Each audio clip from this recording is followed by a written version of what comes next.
हम्म। Firm की property में दो चीजें हो गई, एक जो पार्टनर फर्म में लेके आएंगे वो, और एक जो बिजनेस खुद परचेस करेगा वो। गुडविल धीरे धीरे करके जनरेट हो जाएगी वो। तीन तरह की प्रॉपर्टी हो गई। और कुछ?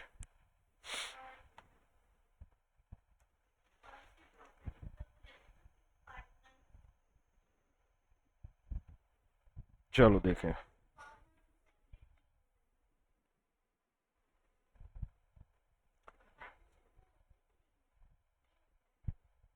नहीं होती सेपरेट लीगल एंटिटी पार्टनरशिप। दोनों एक ही काउंट होते हैं, लेकिन यहाँ पे बात ये हो रही है कि फर्म की प्रॉपर्टी कौन सी मानी जाएगी। पार्टनर हर वो चीज़ जो फर्म में लाता है वो फर्म की प्रॉपर्टी नहीं हो जाती। हो सकता है पार्टनर बिल्डिंग दे रहा है फर्म को यूज़ करने के लिए, लेकिन उसका रेंट मांग रहा है। मतलब क्या है, एक बिल्डिंग वो देता है कैपिटल बोल के, जो प्रॉपर्टी वो कैपिटल बोल के देता है वही फर्म की प्रॉपर्टी होती है। अदरवाइज वो कोई चीज़ फर्म को देगा तो वो फर्म की प्रॉपर्टी नहीं होगी। तो इसलिए ये बोलना गलत होगा कि पार्टनर फर्म में जो भी लाता है वो फर्म की प्रॉपर्टी हो जाती है। वो किस इंटेंशन से फर्म में लाया है वो डिसाइड करेगा कि वो फर्म की प्रॉपर्टी है या नहीं, या पार्टनर की सेपरेट प्रॉपर्टी ही है, पर्सनल प्रॉपर्टी है ना। तो चलो देखें। expression property of the firm also referred as partnership property, partnership asset, joint stock, common stock, joint estate, ये सब एक ही बातें। जॉइंट मतलब जिन पे सबका म्यूचुअल राइट है, किसी का पर्सनल राइट नहीं है। ओके। और इसमें वो बता रहे हैं कि वो सारी प्रॉपर्टी, राइट और इंटरेस्ट, प्रॉपर्टी का मतलब केवल फिजिकल या टेंजिबल चीजें मत सोचो। वो सारी property, rights and interest, interest मतलब मैंने पहले भी सिखाया है, इंटरेस्ट का मतलब राइट होता है ना। पर जैसे हमको राइट में भी बाइफर्केशन करने हैं, जैसे किसी लैंड के ऊपर आपका ऑनरशिप राइट भी हो सकता है, आप लेसी की तरह से राइट में भी हो सकते हो, आपके पास कोई प्लेज करके गया है वो एक अलग तरह का राइट है।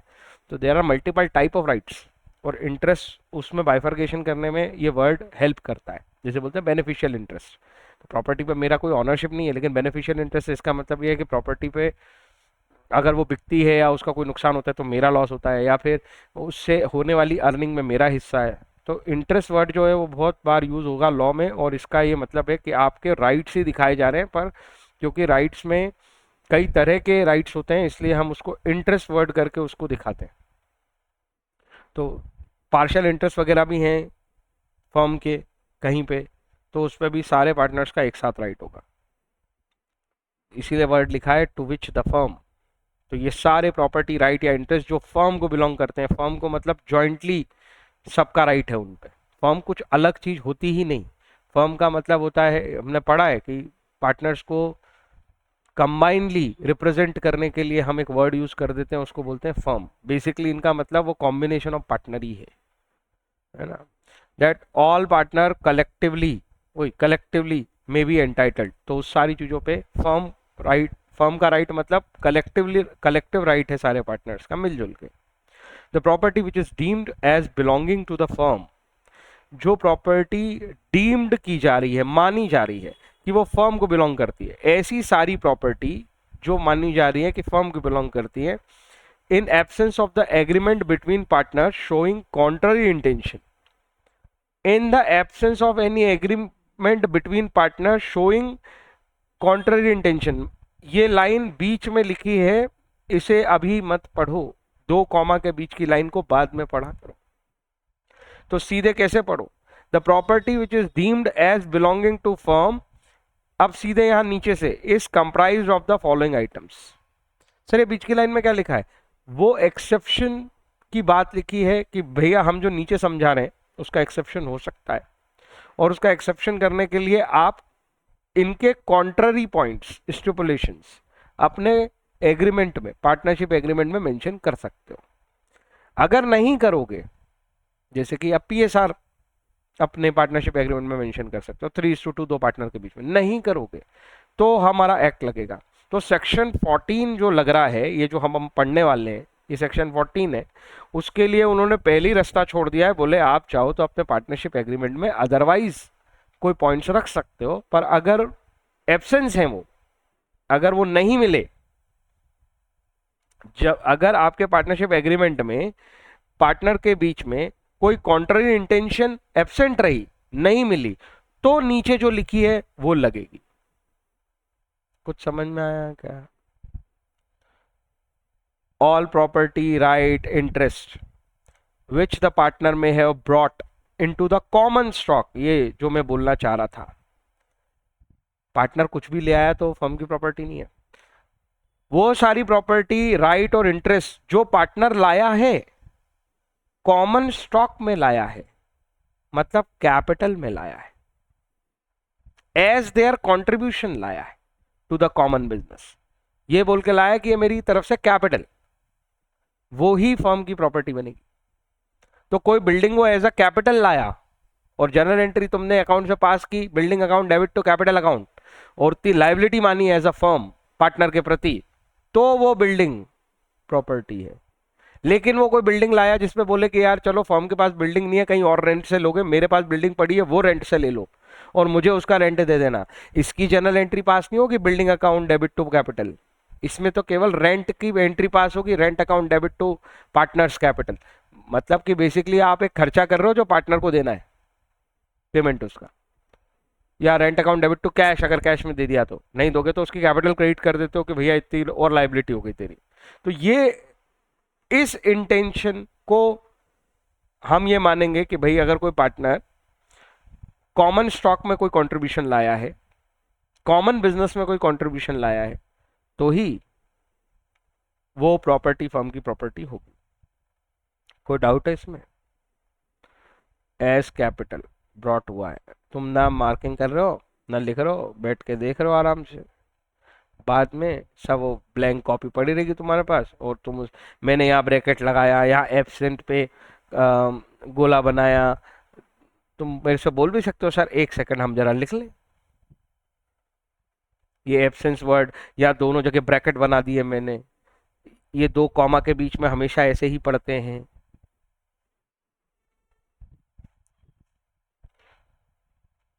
जल्दी जल्दी पेन तो साइड में लेके बैठा करो, जैसे कोई काम की बात लगे, मार्किंग लगे तो उसको लिख लिया, मार्क कर दिया। मैं अगर कोई चीज ढंग से पढ़ लूं और उसमें मैं कुछ भी मार्क ना करूं तो वो मेरे लिए पढ़ा हुआ बेकार है। अगली बार मैं क्या करूंगा, उसका वापस से वैसे ही पढ़ूंगा। अब मैं इसे दोबारा ऐसे थोड़ी पढ़ूंगा, मेरा ध्यान जाएगा। Brought into S capital common stock, ये ब्रैकेट के लगा रखा है, ये जो मैंने, इस पे ध्यान जाएगा कि ये एक्सेप्शन वाली बात लिखी हुई है। आगे ऐसी सारी प्रॉपर्टी राइट या इंटरेस्ट जो एक्वायर की है, तो दूसरा इंपॉर्टेंट वर्ड था एक्वायर्ड।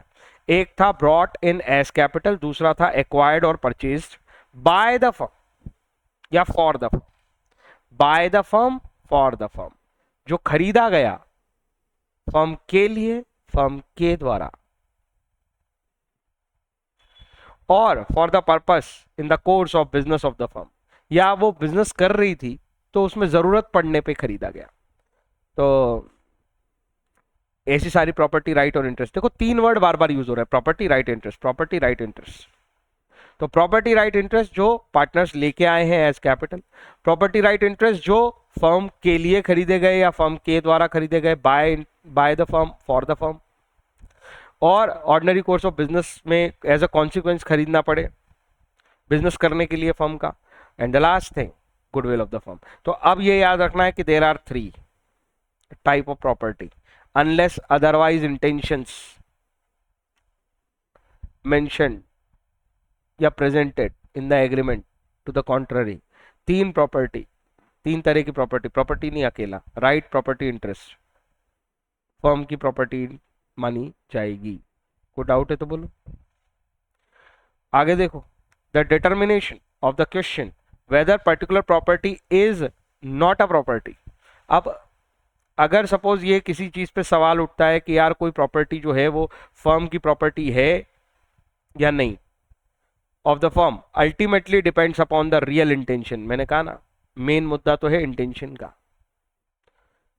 तो ये टेस्ट कि कोई प्रॉपर्टी फर्म की प्रॉपर्टी है या नहीं, ये तो रियल इंटेंशन पे डिपेंड करती है या एग्रीमेंट पे डिपेंड करती है।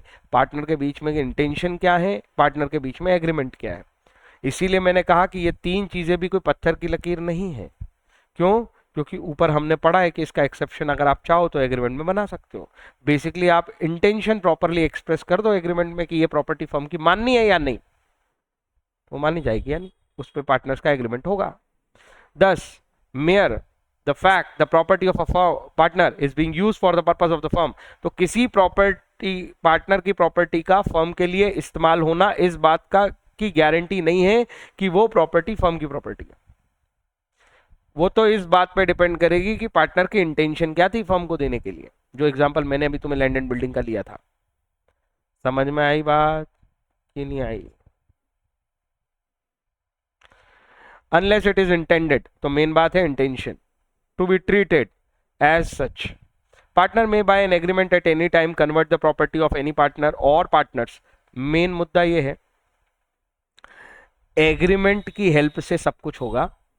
पार्टनर के बीच में जो एग्रीमेंट बना है, आपस में जो कंसेंट बनाते हैं, राइटिंग में लिखते हैं, उसको एग्रीमेंट बोलते हैं। तो एग्रीमेंट के थ्रू पार्टनर्स आपस में कभी भी प्रॉपर्टी को कन्वर्ट कर सकते हैं। कन्वर्ट का मतलब पार्टनर की पर्सनल नेचर की प्रॉपर्टी को फर्म की प्रॉपर्टी बना देना, फर्म की प्रॉपर्टी को पर्सनल नेचर की प्रॉपर्टी बना देना। जर्नल एंट्री पास हो जाएगी कैपिटल अकाउंट के साथ।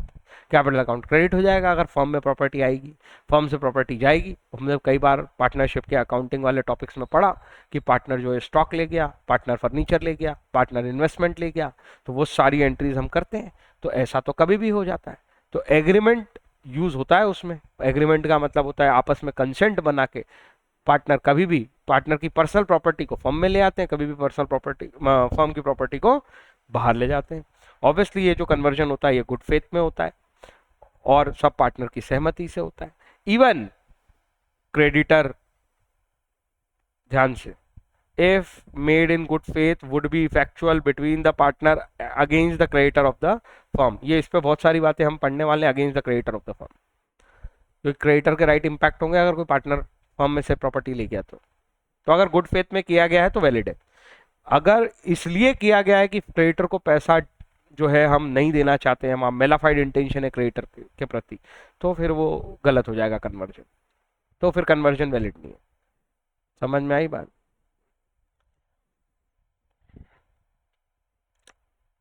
एक कहानी है गुडविल। तीसरी प्रॉपर्टी गुडविल की थी, goodwill of the business.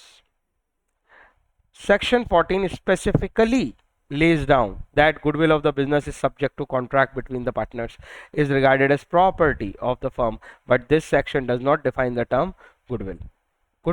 Section 14 ये कहता है भैया अगर फर्म की गुडविल है तो वो फर्म की प्रॉपर्टी है, इस पे कोई दिक्कत ही नहीं है, उसमें कोई इफ बट नहीं है। अगर वो फर्म की गुडविल, वो तो गुडविल बनती इसलिए है क्योंकि बिजनेस कंटिन्यूसली चला और उसकी एक रिकॉग्निशन है मार्केट में और उसको जो है सुपर प्रॉफिट मिलते हैं compare to other firms. Super profit का मतलब है वो ज़्यादा प्रॉफिट कमाती है, तो उस रेपुटेशन के बिहाफ पे उसको गुडविल मानी जाती है, उसका ब्रांड नेम है। तो वो ये कहता है कि गुडविल जो है वो हमेशा फर्म की प्रॉपर्टी है, इसमें तो कोई दिक्कत नहीं है। लेकिन सेक्शन 14 ने गुडविल को डिफाइन नहीं किया, तो जो गुडविल का हमें दूसरी जगह से इंफॉर्मेशन मिलती है हम वही यूज़ करेंगे कि गुडविल का मतलब एक ऐसा concept which is easy to understand, difficult to define. समझना आसान है, बोलना मुश्किल। गुडविल में be defined as the value of reputation, देखो वही वर्ड आ गया, रेपुटेशन ऑफ बिजनेस, जिसकी वजह से वो फ्यूचर में प्रॉफिट ज्यादा कमाएगी। किससे ज्यादा? नॉर्मल लेवल से ज्यादा। गुडविल की वैल्यूएशन हमने इसी ग्राउंड पे की थी, average profit method, super profit method, capitalisation method, हाँ या ना? When the partnership is dissolve, सब प्रॉफिट बेस्ड थी और यही बातें थी कि नॉर्मल प्रॉफिट से कितना ज्यादा प्रॉफिट कमाया, और वो जो एक्स्ट्रा पार्ट है वो पार्ट आप एक्चुअली इन्वेस्टमेंट आपकी लैंड बिल्डिंग प्लांट मशीनरी से थोड़ी कमा रहे हो, वो आपके रेपुटेशन से कमा रहे हो। तो वो जो एक्स्ट्रा पार्ट आप रेपुटेशन की वजह से कमा रहे हो, that is belongs to goodwill. When the partnership firm dissolved, every partner has a right in the absence of any agreement to the contrary to have goodwill of the business sold for the benefit of all partner। जब firm dissolve होती है तो dissolve होने का मतलब है आगे से वो फर्म कंटिन्यू नहीं करेगी। वो जो ग्रुप था पार्टनर्स का, उन्हीं को फर्म बिलोंग करती थी और फर्म को गुडविल बिलोंग करती थी, मतलब वो प्रॉपर्टी फर्म की थी, कंबाइनली या कलेक्टिवली उन पार्टनर्स की थी। तो ये ऑटोमेटिकली समझा जाता है कि बिजनेस डिसॉल्व होने पे गुडविल को बेचा जाएगा और उसके पैसे ऑब्वियसली आप पार्टनर आपस में अपने राइट्स के हिसाब से बांट लेंगे।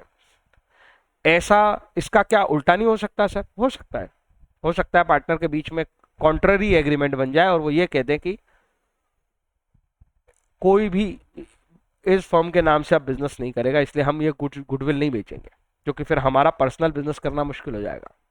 भाई हम यहाँ से कलेक्टिवली अब बिजनेस करते थे, वो तो नहीं करेंगे, वो तो हट रहे हैं हम, लेकिन ये कलेक्टिव नाम हम किसी को भी यूज नहीं करने देंगे, ना आपस में किसी को और ना किसी बाहर वाले को, ताकि हमें पर्सनल अपने क्लाइंट मिलते रहें। So this kind of thing ऐसा भी डिसाइड हो सकता है। तो ऐसा कोई नियम नहीं, मैं कह रहा हूँ कि सारी चीज़ें जो हम पढ़ रहे हैं वो कोई नियम नहीं है। एग्रीमेंट में पूरी तरह से फ्रीडम है प्रॉपर्टी को लेके, आप अपने इंटेंशन क्लियर कर सकते हो और एग्रीमेंट के इंटेंशन ही सर्वोपरि माने जाएंगे, मतलब वही सबसे ज़्यादा इम्पॉर्टेंट या इफेक्टिव माने जाएंगे। वो तो जब आप ऐसा नहीं करते तब क्या माना जाए, फर्म की प्रॉपर्टी में किसे गिना जाए, ये सवाल बहुत इंपॉर्टेंट हो जाता है। आपने तो कोई एग्रीमेंट नहीं बनाया, तो भाई जो भी कंट्रीब्यूट किया है पार्टनर्स ने फर्म में as a capital common stock वो तो मानेंगे ही। फर्म के लिए जो खरीदा गया है, फर्म ने जो खरीदा है, फर्म के बिजनेस करने में जो खरीदा गया है, वो सब भी फर्म की प्रॉपर्टी, और गुडविल तो फर्म की प्रॉपर्टी है ही। गुडविल क्या होती है वो हमने पढ़ लिया, रेपुटेशन ऑफ द फर्म होती है, वैल्यू ऑफ द फर्म कह सकते हो। फर्म फ्यूचर के प्रॉफिट्स एक्स ज़्यादा कमाएगी एक्सपेक्टेडली फ्रॉम नॉर्मल प्रॉफिट, वो जो पार्ट है वो जिस प्रॉपर्टी की वजह से, जिस असेट की वजह से कमा रही है, उसी असेट इंटेंजिबल असेट को हम गुडविल बोलते हैं। ये सब हमने पढ़ लिया और लास्ट में हमने ये पढ़ लिया कि जब भी फर्म डिसॉल्व होती है जनरली ऐसे ही होता है कि फर्म की गुडविल बेच दी जाती है और पार्टनर के बीच में बांट दी जाती है। इसमें कोई डाउट है तो बताओ। तो it can be sold for the benefit, लेकिन इसका एक्सेप्शन हो सकता है, वो बात हो गई। Goodwill is a part of property, basically goodwill भी एक क्या है, प्रॉपर्टी है। It can be sold separately, और ब्रांड नेम आप बेच सकते हो। श्रीगंगा अपना नाम बेच सकता है, हो सकता है वो दुकान ना बेचे, अपनी कोई प्रॉपर्टी ना बेचे, दुकान वहीं रखे, केवल अपना ब्रांड बेच दे और बोले कि आज से मैं नए नाम से बिजनेस करूंगा। It can happen. तो it's a separate kind of property, intangible nature की प्रॉपर्टी है। It can be sold separately, इसको अलग से बेचा जा सकता है, और अदर प्रॉपर्टी के साथ भी बेचा सकता है। दुकान, सामान, नाम सब बेच सकते हैं साथ में। आप चाहो तो अलग से भी बेच सकते हो। एनी पार्टनर में, अब जैसे कोई आप किराए की दुकान में कोई शॉप किराए पे एक शॉप ले रखी थी, उसमें बिजनेस करते थे और आपका बिजनेस बहुत फेमस हो गया, आपका ब्रांड बन गया, उसकी वजह से आप एक्स्ट्रा ऑर्डिनरी प्रॉफिट भी कमाते हो। अब वो खाली करा रहा है, अब आप सोच रहे हो यार अब मैं कहाँ नया बिजनेस खोलूंगा, अब बस बहुत हो गया, मेरे को ये बिजनेस नहीं करना है। तो अब कोई प्रॉपर्टी तो बेच नहीं दोगे साथ में, केवल आप क्या बेच पाओगे, उसका ब्रांड नेम। कोई डाउट है तो बताओ। तो ऐसा भी होता है। तो वो यही कह रहे हैं, any partner may upon the sale of goodwill of a firm make agreement with the buyer that such partner will not carry. ध्यान से, ये हमेशा ये कहानी आती है गुडविल बेचने में। जब भी गुडविल बेची जाएगी तो एक होगा गुडविल खरीदने वाला, एक होगा गुडविल बेचने वाला। जो गुडविल बेचने वाला होगा, ऑब्वियसली अगर वो ही फिर से श्रीगंगा तुम्हें गुडविल बेचे श्रीगंगा के नाम से, ठीक है, बोले ये दुकान सामान सब खरीद लो, नाम भी खरीद लो, तुमने बहुत पैसे देके वो सब खरीदा, बाद में श्रीगंगा वाला फिर से अपना ही नाम लेके वहीं बोर्ड टांग के दो गली बाद बैठ जाए, तो क्या होगा? तो आपके गुडविल खरीदने का कोई मतलब ही नहीं हुआ। इसीलिए जनरली जब भी गुडविल खरीदी और बेची जाती है, जहां भी, ये पार्टनरशिप की बात नहीं है, कहीं भी कॉन्ट्रैक्ट एक्ट की बात मान लो इसको, तो जब भी इसको बेचने खरीदने का कॉन्ट्रैक्ट होता है तो ये बात तय है कि ऐसी रिस्ट्रिक्शन लगाई जा सकती है कि भाई वो जो सेलर था गुडविल का, जिसका ब्रांड था वो एक्चुअली, वो फिर से उन नाम से बिजनेस नहीं करेगा। लेकिन ये जो लिमिट लगाई जा रही है, उसे मना किया जा रहा है बिजनेस करने से, ये कॉन्ट्रैक्ट एक्ट के एक पॉइंट पे सवाल उठाता है, उसका नाम था you can not restrain trade. Contract act ये चाहता है कि कोई रिस्ट्रिक्शन नहीं लगेगा ट्रेड, पता है ना, ट्रेड, मैरिज, लीगल प्रोसीडिंग। ऐसे कॉन्ट्रैक्ट जो ट्रेड, मैरिज, लीगल प्रोसीडिंग पे बंधन डालते हैं, बाधा डालते हैं, रोकते हैं, रिस्ट्रिक्शन पुट करते हैं, ऐसे सारे एग्रीमेंट वॉइड है, वॉइड अब इनिशियो। ये वो डिक्लेयर्ड वॉइड वाले केसेस है। तो फिर ये तो ट्रेड पे सवाल आता है। इसीलिए कॉन्ट्रैक्ट एक्ट ने खुद इसका एक्सेप्शन दिया था कि गुडविल बेचते समय आप सर्टेन रिस्ट्रिक्शन लगा सकते हो, पर तीनों ग्राउंड पे लिमिटेड रिस्ट्रिक्शन लगाओगे। जैसे एरिया, लिमिटेड एरिया की बात करोगे उससे कि भाई वो कहां बिजनेस नहीं कर सकता है। टाइम भी लिमिटेड लगाओगे, जैसे मैंने कहा वो उज्जैन में बिजनेस नहीं कर सकता है, तो उज्जैन में बिजनेस नहीं कर सकता, ठीक है, कितने साल उज्जैन में बिजनेस नहीं कर सकता, उसकी भी एक लिमिट लगानी पड़ेगी आपको। भैया उसका आज ब्रांड है, ठीक है, 10 साल बाद थोड़ी जानता है कोई उसको, तो 10 साल लगा लो, 12 साल लगा लो, एक रीजनेबल टाइम की कैप भी लगाओगे, एरिया की कैप भी लगाओगे कि इस एरिया में नहीं करेगा, इतने साल नहीं करेगा। ऐसा नहीं हो सकता कि आप अनलिमिटेड रिस्ट्रिक्शन लगा दो तो आप कभी करेगा ही नहीं, कहीं भी नहीं करेगा, ऐसा नहीं लगा सकते आप। और उसको कहाँ जानते होंगे, श्रीगंगा वाले को मैक्सिमम एमपी में जानते होंगे, तो आप एमपी तक लिमिट लगा दो उसकी। कुछ समझ में आया कि नहीं आया? तो गुडविल बेचते समय you can restrain who, you can restrain the seller of goodwill, but for a limited locality and for a limited period of time only, otherwise contract act hit हो जाएगा और वो void कर देगा आपके गुडविल बेचने को भी। पर वो उन्होंने इस लेवल तक अलाउ कर रखा है, अदरवाइज तो वो रिस्ट्रेन ऑफ ट्रेड अलाउ करते ही नहीं है कि आप किसी के ऊपर ऐसा कॉन्ट्रैक्ट कर लोगे तो आज से बिजनेस नहीं करेगा, you can not do so. पर पार्टनरशिप में इसके एक्सेप्शंस हैं, ना सिर्फ यहाँ पे दो जगह ऐसे एक्सेप्शन आएंगे। एक तो गुडविल बेचते समय कि पार्टनरशिप के किसी भी पार्टनर को मतलब जैसे हमारी फर्म थी, हम 3 पार्टनर थे, हमने तुमको गुडविल बेची, तो तुम ये रिस्ट्रिक्शन लगा सकते हो कि सर आप और आपके दोनों पार्टनर जो है अब इस नाम का बिजनेस इस एरिया में नहीं करोगे। बात समझ में आई? आप या आपका कोई भी पार्टनर नहीं करेगा, आपकी फर्म डिसॉल्व हो रही है तो भी। कोई डाउट है तो बताओ। तभी तो गुडविल बेचने का मतलब है। फिर से पढ़ रहा हूं ये, any partner may upon the sale of goodwill, any partner may upon the sale of goodwill of a firm make an agreement with the buyer, buyer किसका? गुडविल का, that such partner will not carry on business similar to that of the firm within a specified period or within a specified local limit, and notwithstanding anything contained in section 27 of the Indian Contract Act, such agreement shall be valid। क्योंकि section 27 of the Indian contract act कहता है, बहुत important act section है ये कहता है कि भाई रिस्ट्रेन ऑफ मैरिज ट्रेड और लीगल प्रोसीडिंग तो वॉइड है, वॉइड है, विनिशियो है, पहले दिन से ही वॉइड है, ऐसे कॉन्ट्रैक्ट की कोई वैल्यू ही नहीं है। तो यहाँ पे लिखा है not with standing anything content, मतलब इस सेक्शन ने अपनी सुपीरियरिटी दिखाई और बोला वहां कुछ भी लिखा हो उससे मतलब नहीं, उससे मतलब नहीं, मतलब not with standing content in this section 27 of the Indian contract act, हम जो बोल रहे हैं वो लगेगा। तो पार्टनरशिप एक्ट इस प्रोविजन पे, इस मामले में इसको डोमिनेट कर रहा है। मैंने ये लैंग्वेज बार बार बताई कि कई बार जब लॉ में कॉन्फ्लिक्ट आने की सिचुएशन होती है तो लॉ क्लियरली बताता है कि मेरा सेक्शन दूसरे सेक्शन से को डोमिनेट करेगा या उनका इंफीरियर रहेगा। कोई डाउट है तो बोलो। ये अच्छे समझ में आया? और ये गुडविल की कहानी हर जगह आती है, ये सवाल सिर्फ यहाँ के लिए नहीं है, ये यही पूरी स्टोरी हर जगह रिपीट होती है जब भी गुडविल की बातें होती है। आगे चलो, property of a partner, where the properties exclusively belong to a person, it does not become property of the partnership firm merely because it is used for the business of the firm। ये तो हमने ऊपर ही बोल दिया कि firm के business में use होने वाली हर प्रॉपर्टी फर्म की प्रॉपर्टी नहीं है, ये तो पूरी तरह से डिपेंड करती है इंटेंशन और agreement of between the partners पे, और अनलेस अदरवाइज कॉन्ट्ररी आप मेंशन करो, ये 3 चीजें ही हम प्रॉपर्टी ऑफ फर्म जनरली मानते हैं। तो यहाँ पे तो ये लिखा है कि यार कोई प्रॉपर्टी एक्सक्लूसिवली किसी एक ही पार्टनर को बिलोंग करती है, एक्सक्लूसिव, किसी और का उसमें कोई राइट ही नहीं है, तो बस क्योंकि वो फर्म के लिए यूज हो गई इससे वो फर्म की प्रॉपर्टी नहीं बन जाएगी। कोई समस्या है तो बताओ।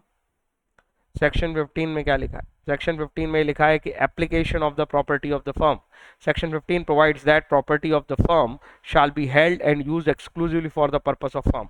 बहुत बहुत इंपॉर्टेंट, यहाँ पे वर्ड क्या लिखे हैं? Shall be held and used exclusively for the purpose of firm. जो फर्म की प्रॉपर्टी है उसका इस्तेमाल पर्सनल लेवल पे कोई पार्टनर नहीं करेगा, साफ बोलता है सेक्शन 15। एक तरह से प्रोहिबिशन लगाने वाला सेक्शन है। जो कहता है कि फर्म प्रॉपर्टी का इस्तेमाल फर्म के लिए होगा, फर्म के बेनिफिट्स के लिए होगा। कलेक्ट, फर्म का मतलब क्या, कलेक्टिव बेनिफिट्स के लिए होगा। पर्सनल बेनिफिट के लिए, पर्सनल गेन्स के लिए आप फर्म की प्रॉपर्टी का इस्तेमाल नहीं कर सकते। इसकी बहुत सारी बातें होने वाली हैं आगे। आगे, if in partnership there is a community of interest, basically आप as a group, community, community मतलब ग्रुप हो और उसका इंटरेस्ट है, और प्रॉपर्टी भी इसीलिए पूरे ग्रुप को बिलोंग करती है। But that does not mean that during the subsistence of the partnership a particular partner has any proprietary interest in the asset of the firm। तो उसका, उनका साफ कहना है कि इसका मतलब ये है कि पार्टनर के पास कोई प्रोप्राइटरी इंटरेस्ट नहीं है। प्रोप्राइटरी मतलब समझते हो ना, सिंगल ऑनर जैसा।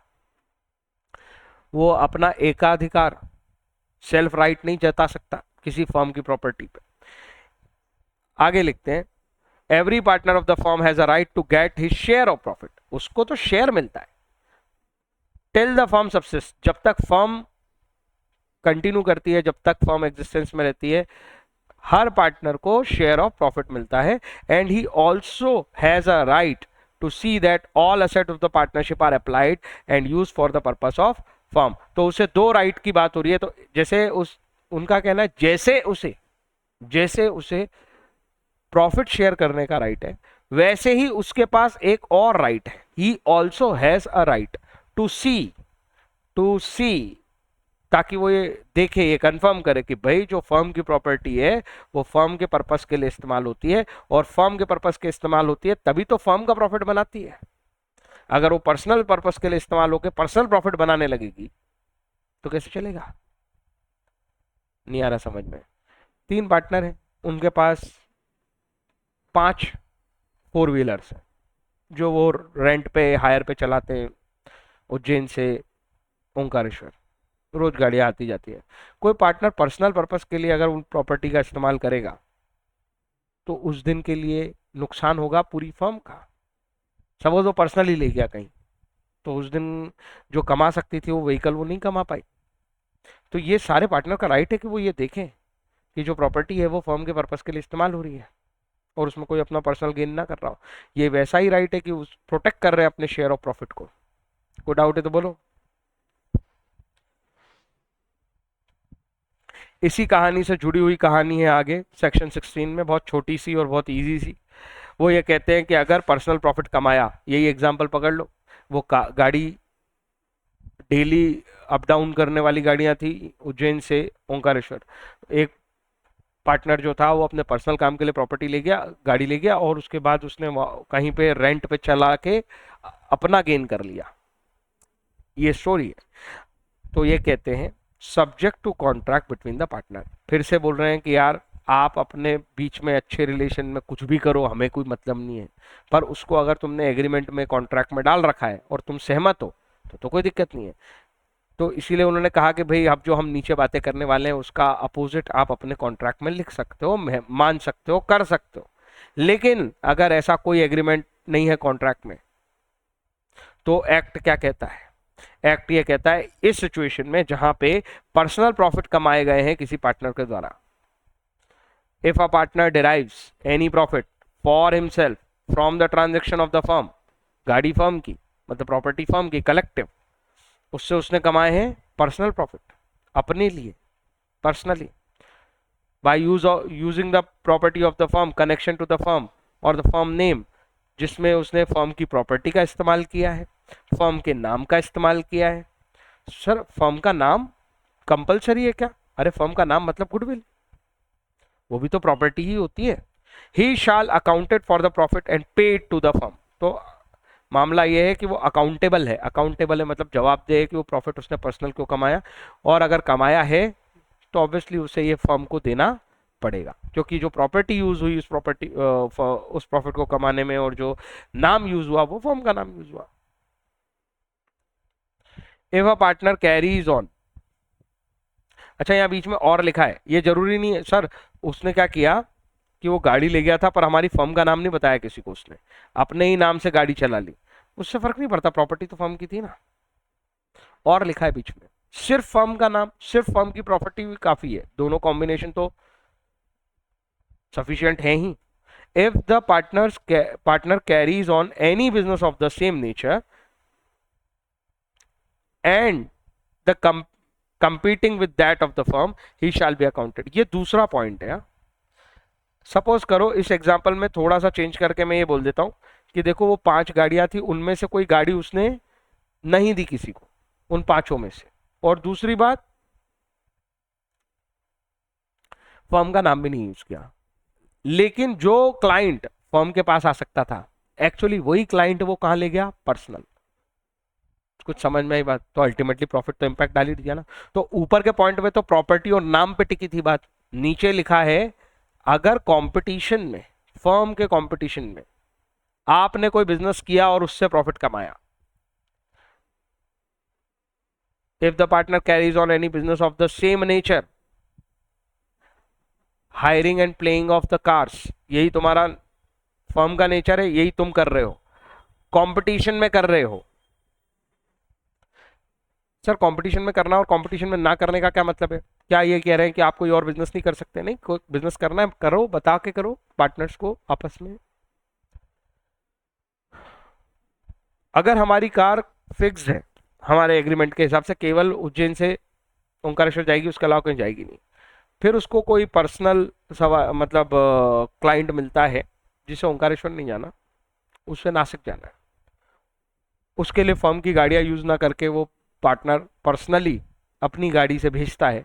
ये कोई कंपटीशन का बिजनेस नहीं हुआ, क्योंकि वो जो फर्म का बिजनेस है वो तो केवल 2 स्पेसिफिक लोकेशंस के बीच में है. तो इसलिए वर्ड बहुत इंपॉर्टेंट है, कॉम्पिटिंग. तो सेम नेचर का बिजनेस और कॉम्पिटिंग नेचर का बिजनेस अगर है तो वो अकाउंटेड है, अकाउंटेबल है, जवाबदेह है, to pay the firm all the profits made by him in that business. कोई डाउट है तो बताओ. इस कहानी को एक बार पढ़ लो. ABCD establish partnership business. तो इन 4 लोगों ने मिलकर एक पार्टनरशिप बिजनेस बनाया फॉर रिफाइनिंग शुगर, और इसमें वो शुगर रिफाइन करते हैं. A who has himself a wholesale grocer, उसमें से वो जो पार्टनर ए है उसकी बड़ी किराने की दुकान भी है. Was interested with the work of the selection and purchase of the sugar, उसका काम है कि शुगर खरीद के लाना रिफाइन करने के लिए. रॉ फॉर्म में जो शुगर मिलती है उसको लेके आना ताकि वो रिफाइन कर सकें. As a wholesale grocer he A was well aware of the variations in the sugar market, and he had the suitable sense of propriety as regard purchase of sugar. He had already in the stock sugar purchased at the low price which he sold to the firm. अब देखो game क्या खेला उसने. वो wholesaler था, उसके पास already sugar पड़ी थी, और जो शुगर पड़ी थी वो सस्ते रेट वाली पड़ी थी. अभी फिलहाल मार्केट में रेट ज्यादा है, वो तो वैसे भी बाजार में बेचता ही है, पर्सनली भी. उसने अपनी ही फर्म को अपनी ही दुकान से शुगर बेच दी.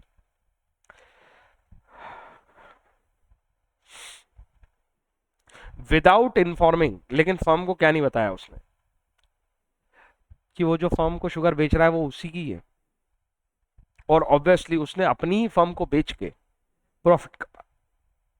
ये सीक्रेट प्रॉफिट है जो पार्टनर्स को नहीं पता है. अगर बाद में पता चलता है या ये सिनारियो ओपन होता है या, तो सीधी सी बात है उसकी लायबिलिटी है कि ये पूरा प्रॉफिट है जो उसने फर्म से बनाया अपनी, वो भाई उसका वही काम था शुगर खरीद के लाने का फर्म के लिए, उसने खुद से ही खरीद के दे दी फर्म को, और उसमें अपना वो प्रोप्राइटरी बिजनेस का प्रॉफिट कमा लिया जो कि उसने डिस्क्लोज भी नहीं किया. It's a kind of secret profit. लेकिन अगर पार्टनर्स से वो पहले से ये सब बताता और बोलता कि यार देखो मेरे पास लो रेट की शुगर पड़ी है, बाजार में तो वैसे ही महंगी मिल रही है, पर मेरे पास तो कम से कम जो शुगर पड़ी वो अच्छी क्वालिटी की, तुम बोलो तो मैं दे दूं, मैं तो बाजार में बेच ही लूंगा, और मेरे को तो प्रॉफिट कमाना ही है, तुमसे नहीं कमाऊंगा किसी और से कमाऊंगा. क्या तुम रेडी हो अपनी फर्म में लाने के लिए? नहीं तो मैं अपनी फर्म के लिए तो मैं नई बाजार वाली लेके आऊंगा ना, मैं अपनी क्यों दूं, मैं तो उस पर प्रॉफिट कमाऊंगा ही. ऐसा बता के वो प्रॉफिट कमाता. ये लास्ट लाइन में लिखी है कि भाई ये रूल जो है subject to a contract between partner है. कोई डाउट है तो बताओ. एक और कहानी, ABCD, 4 पार्टनर बिजनेस स्टार्ट करते हैं। इंपोर्टिंग सॉल्ट, बिजनेस है कि सॉल्ट इंपोर्ट करेंगे फॉरेन पोर्ट से and selling it to Chittagong, foreign में ही बेच देंगे। चिटागोंग शायद बांग्लादेश में, शायद। So A struck certain transaction in salt on his own account. A, 4 में से एक पार्टनर, उसने क्या किया, कुछ ट्रांजेक्शन अपने खुद के अकाउंट पे के थ्रू कराए। मतलब कि बिजनेस जो अपॉर्चुनिटी फर्म को मिल सकती थी, उसने अपने पर्सनल प्रोप्राइटरशिप के लिए यूज कर ली। समझ में आई बात? It was held that A was liable to account for the firm for the profit of the business so made by him. Again last line में लिखा है कि लेकिन ये सारी बातें सब्जेक्ट टू एग्रीमेंट है, कि अगर पार्टनर कॉन्ट्ररी एग्रीमेंट बनाना चाहते हैं और वो उनको कोई समस्या नहीं है कि कोई पार्टनर अपना पर्सनल गेन भी करता रहे बीच बीच में, जिससे वो डिस्क्लोज भी ना करे या बता के करे, तो देर इज नो इश्यूज। कोई डाउट है तो बोलो जल्दी। ओके, यहाँ से टॉपिक थोड़ा बदलता है। तो यहाँ तक कोई समस्या है तो बताओ। तुम घर से पढ़ के आए थे ना, ऐसे ही पढ़ा था तुमने, यही सब समझ में आ गया था तुम्हें?